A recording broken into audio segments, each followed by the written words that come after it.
இயேசுவுக்கே புகழ். இயேசுவில் பிரியமானவர்களே, இன்று நம் ஆண்டவர் ஏசாயா 35 அதிகாரம் 1 வசனத்தினூடாக இவ்வாறு நம்மோடு பேசுகின்றார். பாலை நிலமும் பால்வழியும் அகமகளும், பொட்டல் நிலம் அக்களி படைந்து லேலி போல் பூத்து குலங்கும்.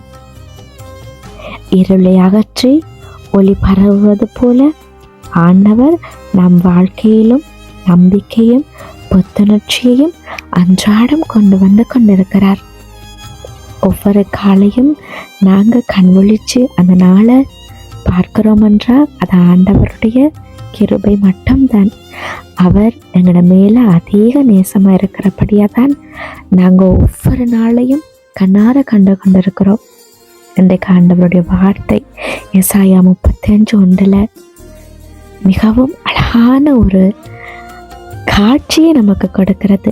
வறுமையும் வறட்சியும் நிரம்பிய பாலைவனம் கூட ஆண்டவர் தொடுவதால மலர்ந்து மகிழ்ச்சியை தரும், அது மிகவும் பூத்து குலங்கும் என்று அன்றைக்கான வார்த்தை நமக்கு சொல்லுகிறது. எங்களுடைய வாழ்க்கையிலும் நாங்கள் சில நேரங்களில் தோன்றும் ஒரு பாலநிலம் போலதான் எங்களுடைய வாழ்க்கையும் காணப்படும். ஏமாற்றங்கள், தோல்விகள், காத்திருப்புகள், பதிலில்லாத ஜெபங்கள் ஆகியவை எங்கட உள்ளத்தை வறண்ட நிலமாக மாற்றிவிடும். ஆனால் ஆண்டவர் வறட்சியை மட்டுமே பார்க்கிறது கிடையாது, அதில் மலரக்கூடிய அழகையும் அவர் காண்கிறார். மனுஷன் முடிவை காணும் இடத்துல ஆண்டவர் ஒரு புதிய தொடக்கத்தை உருவாக்குகிறார். லீலி பூ எந்த முயற்சியும் இல்லாமல் தன்னுடைய அழகை வெளிப்படுத்துவது போல ஆண்டவரின் கிருபை எங்களுடைய வாழ்க்கையில செயற்படும் போது நாங்களும் புதிதாய் ஒரு மலரை போல உருவாகி இருப்போம். நேற்றிருந்த காயங்கள் இன்றைக்கு குணமாகி போகும். நேற்றிருந்த கண்ணீர் இன்றைக்கு மகிழ்ச்சியாக மாறலாம். நேற்று பாலாக தோன்றிய சூழ்நிலை இன்று ஆண்டவருடைய கிருபையை வெளிப்படுத்தும் சாட்சியாக மாறலாம். இந்த காலையில உங்களுடைய வாழ்க்கையில எந்த பகுதி பாலைவனமாக இருந்தாலும் அதை ஆண்டவர்கிட்ட கரங்களை ஒப்புக்கொடுங்க. அவர் வறண்ட நிலத்தை வளமான தோட்டமாக மாற்ற வல்லவராய் இருக்கிறார். நம்பிக்கையை இழந்த இதயத்துல மகிழ்ச்சியை விதைக்க வல்லவராய் இருக்கிறார். காத்திருப்பின் காலத்தை ஆசீர்வாதத்தின் காலமாக மாற்ற வல்லவராய் இருக்கிறார். இன்றைக்கு உதயமாகும் சூரியனை போல ஆண்டவருடைய வாக்குத்தத்தங்களும் உங்களுடைய வாழ்க்கையில் ஒரு புதிய ஒளியை உண்டாக்கட்டும். உங்களோட பால் நிலம் பூத்து குலுங்கும். அந்த நாளை நீங்க விசுவாசத்தோடு எதிர்பார்த்து காத்துருங்க. ஏனென்றால் ஆண்டவருடைய தொடுதல் கிடைக்கும் இடத்துல வறட்சி நீங்கி வாழ்க்கை மலரும்.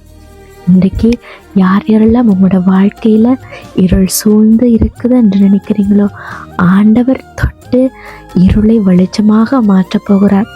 நீங்க முடியாது இயலாது என்று உங்களை நீங்களே தாழ்வா நினைச்சு கொண்டிருக்கிறீங்களோ ஆண்டவர் உங்களை தொட்டு உயர்த்த போகிறார். உன்னால எல்லாம் சாதிக்க முடியும் என்ற அந்த வரியை ஆண்டவர் உங்களுக்குள்ளாக விதைக்க போகிறார். யார் யாருடைய கர்ப்பத்தின் கனியெல்லாம் வறண்டு போயிருக்குதோ, செயலிழந்து போயிருக்குதோ ஆண்டவர் இன்றைக்கு அதை தொடப்போகிறார்.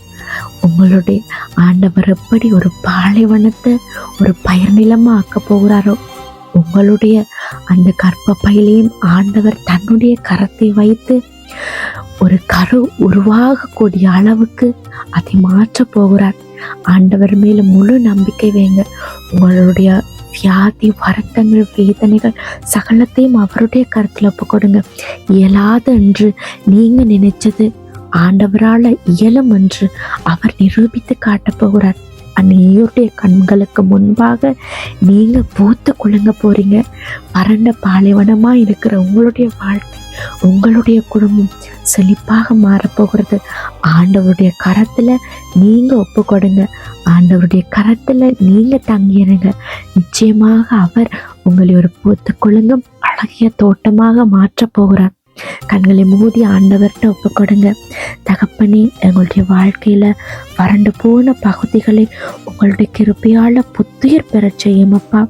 எங்களுடைய மனதில் நம்பிக்கையும் மகிழ்ச்சியையும் புதுப்பிங்க. இன்றைக்கு நாங்கள் உம்முடைய சமாதானத்தாலும் ஆசீர்வாதத்தாலும் நடக்க எங்களுக்கு உதவி செய்யுங்க. ஆமேன்.